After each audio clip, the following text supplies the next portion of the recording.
Han sido un elemento fundamental en la actualidad informativa de los últimos días, incluso semanas, porque ya había anuncios de que finalmente se producirían y en última instancia fue la propia alcaldesa Ángeles Muñoz, junto a quien me acompaña ahora, quien dio a conocer medidas que deben tener una... Aquí le ven, es el señor Carlos Rubio, ya aprovecho para saludarle ya que está en pantalla. Señor Rubio, muy buenas. ¿Qué tal? Muy buenas.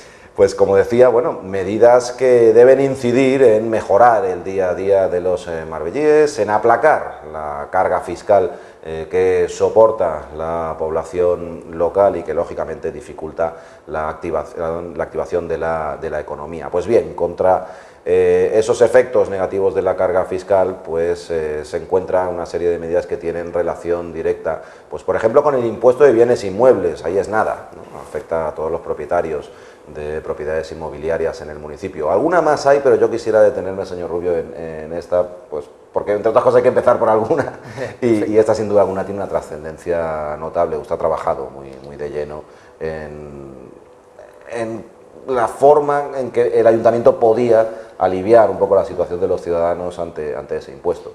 Pues sí, bueno, no solo ese impuesto, realmente la alcaldesa ha anunciado hace unos días, ha anunciado un paquete de medidas fiscales que pretendemos aprobar en este pleno para su aplicación en el 2014. Este paquete de medidas fiscales es amplio y al mismo tiempo complejo y persigue un doble objetivo. En primer lugar, intentamos beneficiar al máximo número posible de familias de Marbella, sin perjudicar al mismo tiempo las finanzas del ayuntamiento, y en segundo lugar perseguimos crear empleo como línea directriz fundamental de cualquier medida que adoptemos, tanto fiscal como de fomento, como de impulso económico. Con respecto al IBI, que quizá es, como menciona, la medida que más afecta y que más inquietud siembra, puesto que al final todos los que son propietarios de un inmueble se ven afectados en mayor o menor medida por este impuesto. Bueno, nosotros estuvimos trabajando precisamente con ese equilibrio que mencionaba hace un momento, es decir, necesitamos por un lado llegar al máximo número de familias posibles de Marbella y de San Pedro, necesitamos que se vean beneficiados en el máximo número posible y al mismo tiempo tenemos que procurar que esa solvencia, esa seriedad, ese equilibrio que hemos alcanzado en el ayuntamiento después de muchos años de esfuerzo no se quiebre, no se rompa. Por eso siempre hemos repetido que en materia fiscal no se puede ser frívolo, en materia fiscal no se puede hacer brindis al sol y en materia fiscal hay que ser muy riguroso y muy serio, muy riguroso y muy serio. Y es lo que hemos intentado ser, y por eso hemos tenido un verano muy trabajado, por así decir, hemos estado, toda el área económica, hemos estado implicados, pues una serie de todos los técnicos del área económica, todos los directivos, todos hemos estado trabajando este verano mirando los escenarios, mirando cuáles son las consecuencias si tocábamos tal o cual figura fiscal, o si lo tomamos en mayor medida o en menor medida, cómo repercutiría en más o menos vecinos, de qué manera, mirando casi me atrevería a decir uno por uno a ver cómo se veía la repercusión. Y el resultado ha sido este, el resultado ha sido que en cuanto al IBI hemos tomado dos medidas que son fundamentales. Por un lado hemos propuesto la rebaja del tipo de IBI. Como todo el mundo sabe, porque más o menos como he dicho hace un momento, todo el mundo se ve afectado por este impuesto. El IBI se compone de dos partes, por un lado el valor de la vivienda y por otro lado el tipo. El valor de la vivienda no depende del ayuntamiento, eso viene impuesto por la Dirección General de Catastro, que depende del Gobierno central y que es quien en su momento hizo un estudio sobre Marbella y determinó los valores de la vivienda. Pero el tipo sí depende del ayuntamiento y por lo tanto el ayuntamiento para el año 2014, que es cuando por fin nuestro plan de ajuste nos ha permitido tomar esta medida, ha decidido bajar ese tipo. Y al bajar ese tipo, con este estudio que hemos hecho, hemos conseguido que el año que viene, y yo creo que esto es importante, casi el 50, algo más del 40% de las familias de Marbella paguen lo mismo o paguen menos. Y el resto tengan una subida moderada, tan moderada como que estamos hablando, por ejemplo, subidas inferiores a 50 euros, nos iríamos casi al 80% de la población. Claro, ¿quién finalmente va a pagar más? Pues lo hemos explicado y lo explicó la alcaldesa el otro día y lo hemos dicho en repetidas ocasiones. En Marbella hay un stock, más de 16.000 viviendas que han sido regularizadas como consecuencia del plan. Son viviendas que antes eran un terreno rústico, una zona verde, y que bueno, que el plan les ha dado viabilidad, les ha dado regularidad. Pero es verdad que sus propietarios no estuvieron pagando el IBI que les correspondía durante muchos años. Esas casas pasaron de valer muy poquito ahora tener un valor de mercado importante. Luego el propietario también se ha visto beneficiado. Pero claro, eso hace que ese valor se vaya incorporando año a año y que ellos vean cómo crece en su recibo del IBI. Pero para el resto de la población, aquellos que tienen su vivienda regular, para el año que viene va a ser o no subida o una subida muy moderada. Y eso ha sido, como digo, la primera medida. La segunda, nosotros ya venimos 2 años aplicando una subvención para el IBI, una subvención para todos los empadronados en Marbella. Condiciones para acceder a esta subvención, muy sencillo. Primero, estar empadronado, llevar empadronado más de 1 año. Segundo, no tener cuentas pendientes con el ayuntamiento, lógicamente hay que ponerse al día para poder acceder a esta subvención. Con esta subvención, que este año hemos destinado 600.000 euros, este año, el año que viene, 2014, vamos a destinar 800.000 euros, con lo cual se incrementa. Una medida, bajada de tipo, más la segunda medida, subvención, hace que el año que viene haya muchas familias que paguen menos IBI, tengan una cuota, un recibo menor de IBI en 2014 que en 2013. Claro, supongo que desde aquel a quien corresponde el tomar estas medidas o confeccionar estas medidas como parte de un equipo, ¿no?, también de trabajo, pero Sí. lógicamente usted tiene ahí un cargo de responsabilidad, ¿no? Le apetecerá muy mucho transmitir a la ciudadanía la dificultad que conlleva, de una parte, tratar de facilitarle a la gente, en la medida de lo posible, el que pueda pagar sus impuestos, pero luego la obligación que tiene el ayuntamiento de recibir impuestos, porque de esos impuestos luego sale el arreglar esta acera, el pagarle a tal trabajador municipal, ¿no?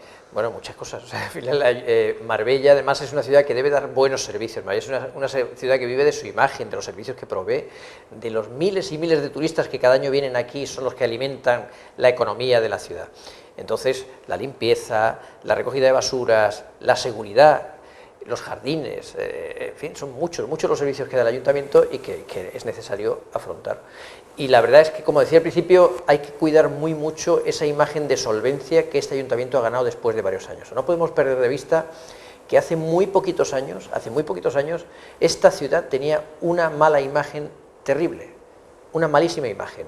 El ayuntamiento estaba quebrado, la corporación en su conjunto estaba ingresada en prisión y al final eso repercutía también en los inversores externos, influía muchísimo también en muchos visitantes que dejaban de venir por esa mala imagen que de la ciudad. Yo he repetido muchas veces como curiosidad, como dato, que diferencia cómo estaba esta ciudad a cómo está ahora, cómo estaba el ayuntamiento a cómo está ahora. Cuando recién llegaba este equipo de gobierno se convocaban, por ejemplo, licitaciones públicas para determinados servicios que tenía que comprar el ayuntamiento, no venía nadie. Cuando íbamos a hablar con bancos, bueno, lo que menos nos daban era excusas, es decir, teníamos que ir casi suplicando que trabajaran con nosotros. Hoy día este ayuntamiento es apreciado y respetado por las empresas y una licitación puede llegar a tener 20 y 25 empresas que optan, porque saben que es un ayuntamiento serio, es un ayuntamiento que cumple y que al final el trabajo que realizan va a ser pagado como debe ser. Y por otro lado, aprovecho para decir que estamos pagando muy bien, en 30 días, desde que se aprueba la factura. Eso es algo que no se veía en este ayuntamiento desde hace, en fin, no puedo decir la cuenta, pero fácilmente 20 años. Yo creo que esto es un gran logro y esto es algo que ha permitido que la imagen de la ciudad mejore y en consecuencia también que haya muchos inversores que se animen a venir aquí y por lo tanto se revitalice nuestra economía. Sin duda alguna. Decíamos que empezábamos por el IBI, no es la única tasa o el único tributo sobre el que va a haber novedades. También se trabaja en modificar, por ejemplo, el ICIO, un impuesto que tiene relación directa con las construcciones que se desarrollan en el municipio. Exactamente. Bueno, y aquí es donde ya entramos directamente en ese objetivo que he mencionado al principio, de que lo que se va buscando es creación de empleo. O sea, la línea directriz es creación de empleo. Hay muchas familias que han perdido, muchas personas, muchos vecinos que han perdido su empleo a consecuencia de la crisis. Bueno, estamos saliendo, estamos viendo, ha habido muchas medidas muy duras que ha adoptado este ayuntamiento, muchas medidas muy duras que ha adoptado el gobierno, pero estamos viendo la luz y por lo tanto es el momento de impulsar, de poner todos los medios para que esas personas que han perdido su trabajo ahora puedan encontrarlo. La modificación que hemos hecho en el ICIO, que vamos a hacer cuando se apruebe por el Pleno, es una modificación que va encaminada a bonificar aquellos proyectos empresariales que vayan a crear empleo estable. Y además está tan directamente vinculada a la creación de empleo que incluso la bonificación está relacionada de una forma directa con el número de empleos creados. De ese modo, por ejemplo, si un proyecto de construcción que lleva aparejado una empresa que crea 5 a 10 puestos de trabajo, le vamos a bonificar el 20% del impuesto edilicio. Si los puestos de trabajo creados son entre 10 y 50, les vamos a bonificar el 30%. Pero si van a crear más de 50 puestos de trabajo estables, e insisto en que tienen que ser estables, porque para eso los inspectores del ayuntamiento se procurarán que sean estables, tiene hasta un 50% de bonificación.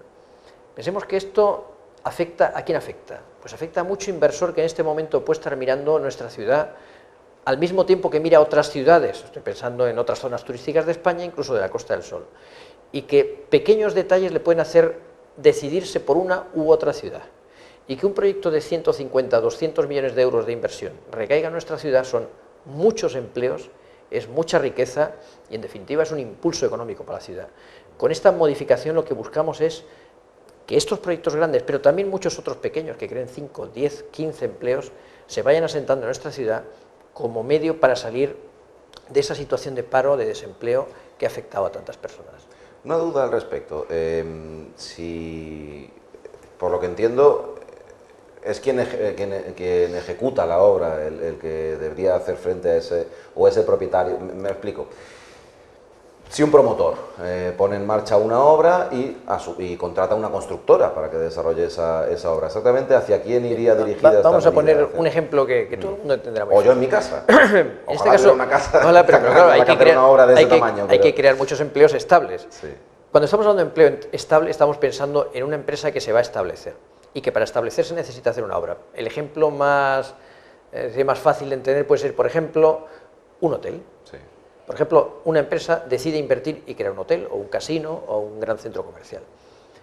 Esta empresa, para establecerse, tiene que hacer una obra que son muchos millones de euros y que, por lo tanto, tiene que pagar un impuesto relativamente importante de construcciones. Bueno, pues si esa empresa presenta su proyecto de empresa, donde demuestra que se van a crear más de 50 puestos de trabajo estables, y requiere y solicita la bonificación del 50% en el coste de la obra que tiene que ejecutar para ponerse en marcha, el ayuntamiento le bonificará en la obra el 50% del impuesto. Sí, estaríamos hablando de esos proyectos. Claro. De los empleos que cree no la obra en cuestión, sino incluso el propio hotel. No, el propio hotel, no la obra, sino el propio hotel. Claro. Porque la obra al final es un empleo efímero, es una obra, pues crea los que sean, pero dura el tiempo que dura la obra. Lo cierto es que luego el hotel va a mantener ese empleo durante años. Eso es lo que vamos buscando, empleo estable. Vale. Ese es un matiz, sin duda alguna, de gran relevancia. Y bueno, muy relacionado también con la industria hotelera, ya que lo mencionaba como ejemplo, el tema del IAE, el impuesto de actividades económicas. Está pensado para, hay que advertirlo, para sociedades que superan el 1.000.000 de euros de facturación, si no recuerdo mal, o de volumen de negocio. De facturación, sí, al si final, no mal. los que están sujetos al impuesto del IAE es empresas que facturan más de 1.000.000 de euros. Facturación. Facturación. Entonces, bueno, pero nos sorprenderíamos, en Marbella hay muchas empresas que afortunadamente tienen este volumen de facturación y por lo tanto están sujetas al impuesto. Bien, en este caso, ¿por qué hemos decidido optar por el sector hotelero? Bueno, hemos visto estos últimos años cómo en Marbella se empezaba a dar un fenómeno que desgraciadamente ya se da en otras zonas de España y que aquí, pues lamentablemente cada vez iba más, como es que en invierno cada vez cierran más hoteles. Cada vez cierran más hoteles y esos hoteles al final suponen una destrucción de empleo durante varios meses al año, supone que hay una menor oferta turística, o sea, al final cuando tenemos determinados hoteles cerrados, al final hay menos oferta para que el turista pueda venir a nuestra ciudad. Claro, de hecho, la desestacionalización fue uno de los grandes objetivos perseguidos por esta ciudad en su industria turística y ahora estaba en peligro por esa dinámica negativa, ¿verdad? Pues efectivamente, y como he mencionado hace un momento, pues al final había que buscar un elemento que de alguna forma incentivase el hecho de que estos hoteles abran también en invierno. Bueno, pensamos que el IAE, que al final son estos hoteles de 3, 4 y 5 estrellas los que estaban cerrando, bueno, pues el IAE puede ser un buen elemento, puede ser un incentivo más para que no cierren. Yo no sé al final, la verdad es cuántos hoteles se acogerán a esta medida, pero con que consigamos que 2, 3, 4 lo hagan, ya habrá merecido la pena el adoptar esta medida. Sí, no, evidentemente sería un ahorro importante y todo ahorro a la hora porque sería ese y algunas cuestiones más, ¿no? Claro. Son ladrillos que se van poniendo para construir una situación mejor, ¿no? Que sin duda alguna lo que todos deseamos. Hace ya bastante tiempo, prácticamente desde el comienzo de su labor en el ayuntamiento, que hace usted mucho hincapié en la necesidad de maximizar los recursos, de controlar el gasto. Siempre suele usted llevar por bandera el tema de la cautela, la prudencia, es sin duda alguna su misión. En ese marco se encuentra un llamado plan de eficiencia energética que, bueno, quizás no muchos le hayan dado la importancia que tiene hasta que se ha plasmado en cifras. Y cuando se ha plasmado en cifras se ha visto, ¿verdad?, la repercusión que tiene en los dineros del municipio, ¿no? Pues efectivamente, y de hecho el plan de eficiencia energética es una de las medidas que se incorpora en nuestro plan de ajuste. Nosotros en este momento estamos sujetos por un plan de ajuste que tiene una vigencia del 2012 al 2022. O sea, nosotros hasta el 2022 estamos teóricamente, digamos, encorsetados por una serie de medidas que nos obligan tanto en ingresos como en gastos. Y una de las medidas que introdujimos en su momento dentro de este plan, que fue remitido al Ministerio de Hacienda, es el plan energético. El plan de ahorro energético, al final, lo que busca es implantar sistemas tanto en la vía pública como en las propias instalaciones municipales, para que a través de esos sistemas de ahorro consigamos una rebaja sustancial en el coste energético del ayuntamiento. Bueno, esto a priori pues parece que en cualquier domicilio más o menos todos lo hacemos, ¿no? Todos estamos instalando bombillas de bajo consumo, todos estamos intentando ahorrar, apagar las luces cuando no es necesario tenerlas encendidas. Pues lo mismo, a una escala mayor, debe hacer el ayuntamiento, porque pensemos que al final las instalaciones municipales son grandes consumidores de energía, la vía pública es una gran consumidora de energía y cualquier medida, por pequeña que parezca, al final tiene una gran repercusión. Bueno, pues con las primeras medidas que se han adoptado hasta la fecha, el ahorro en la factura energética ha sido superior a $500.000 de euros. O sea que estamos hablando, como digo, de que esas pequeñas adaptaciones, esas pequeñas modificaciones técnicas que se están introduciendo por el área de electricidad, de la delegación de obras, bueno, pues estamos consiguiendo esos ahorros y se van consiguiendo y de hecho, dentro de la planificación de esa delegación está seguir introduciendo medidas para que en los años próximos se sigan consiguiendo ahorros adicionales.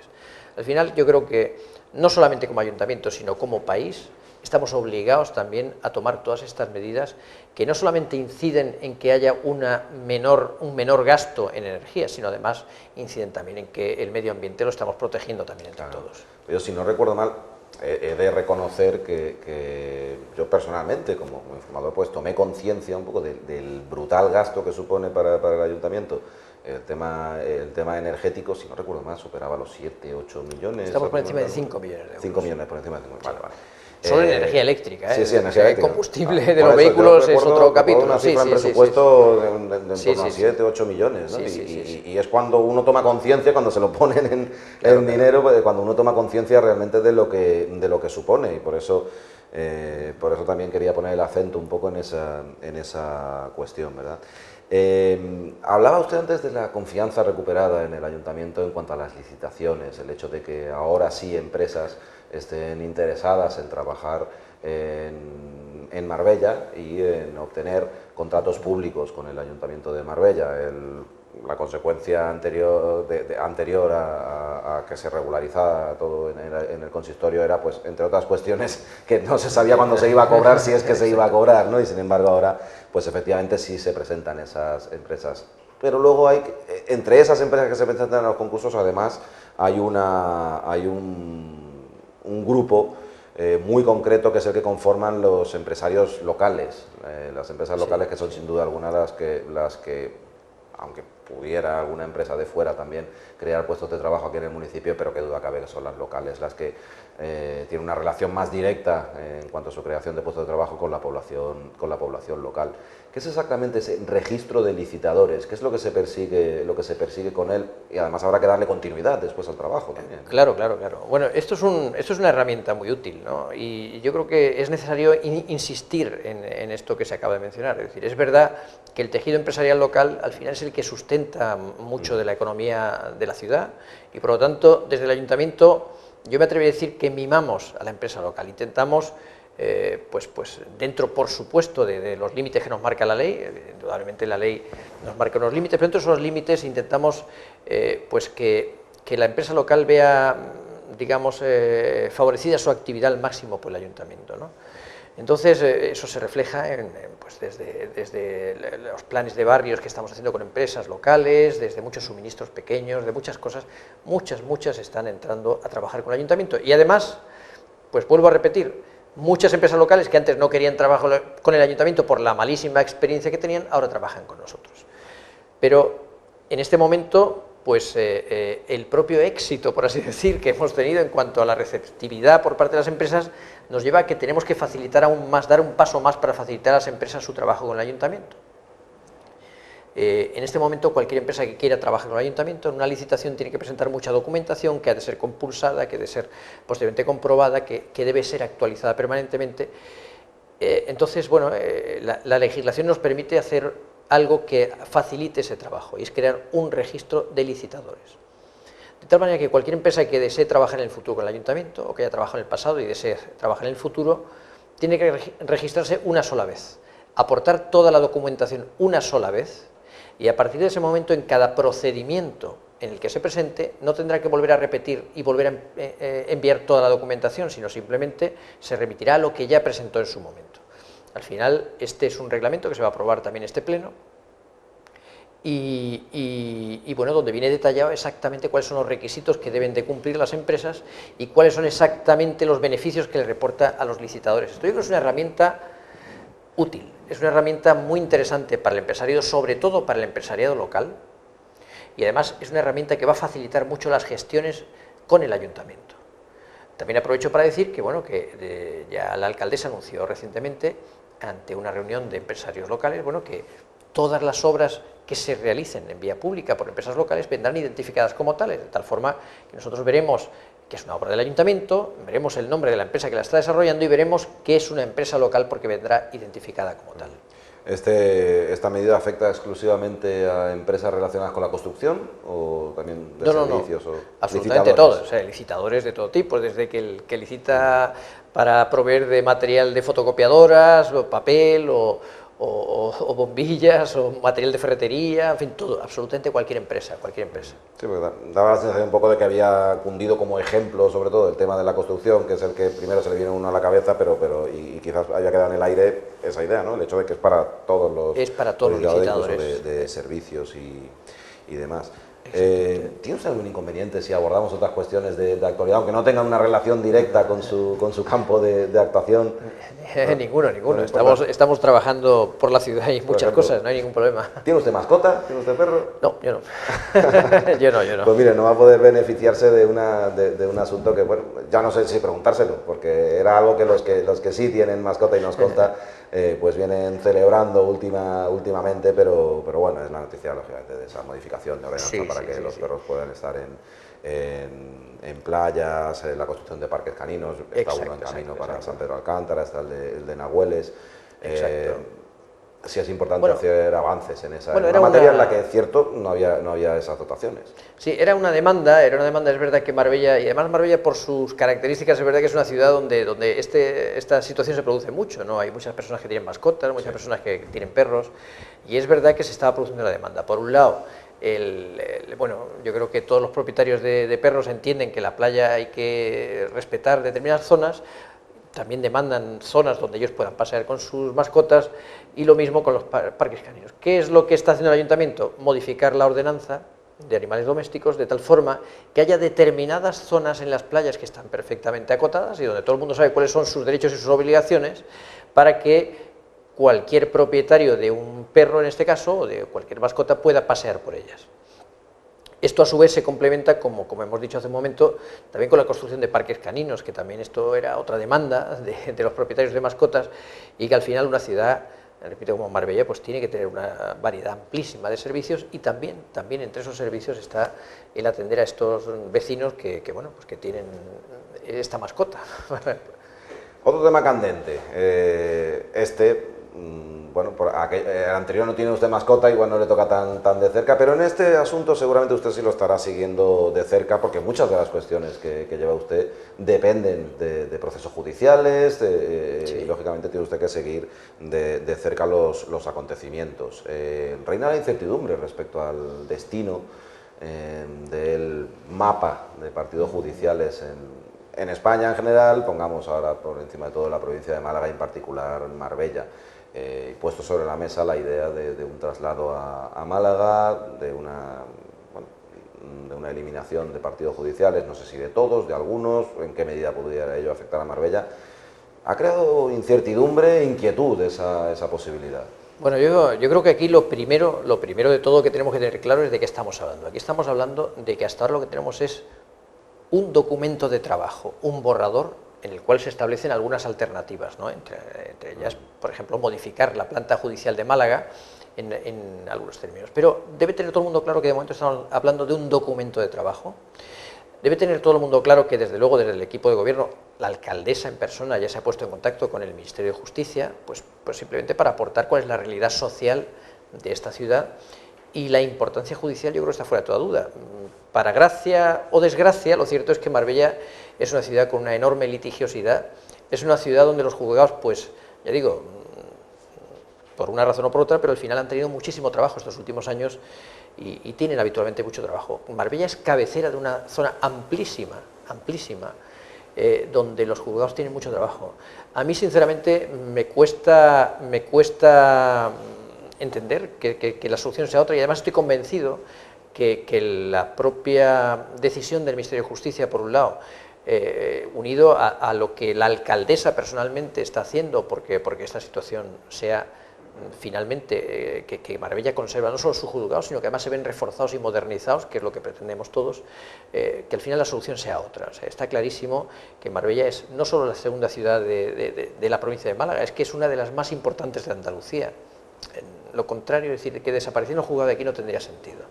Sí, evidentemente. Bueno, el equipo de gobierno en cualquier caso se ha mostrado partidario de hacerle ver ese punto de vista a las instancias ministeriales. Sin ninguna duda, y además ya digo, o sea, estamos hablando de un documento de trabajo sujeto a modificaciones, y desde luego toda la argumentación que se pudiera aportar el equipo de gobierno se lo ha hecho llegar al Ministerio de Justicia, y ya digo que estoy absolutamente convencido que el resultado final no puede ser otro. O sea, al final Marbella es una de las principales ciudades de Andalucía, es una de las ciudades que en este sentido más trabajo judicial genera, y por lo tanto pues no tendría sentido que fuera la solución que desapareciesen los juzgados aquí. O sea que no debemos temer ese escenario, vamos. Porque eso estará pues en el mismo marco, pues la idea también de crear un nuevo Palacio de Justicia, que era lo que inicialmente se planteaba como podía ser el futuro para Marbella. Es una idea más sobre la mesa. Sí, exacto, es una idea sobre la mesa, sería la consecuencia lógica de que la situación finalmente fuese que se mantiene. O sea, al final hay que modernizar las sedes, y eso es lo que buscamos desde el equipo de gobierno. Pues casi sea, señor Rubio, se nos acaba el tiempo.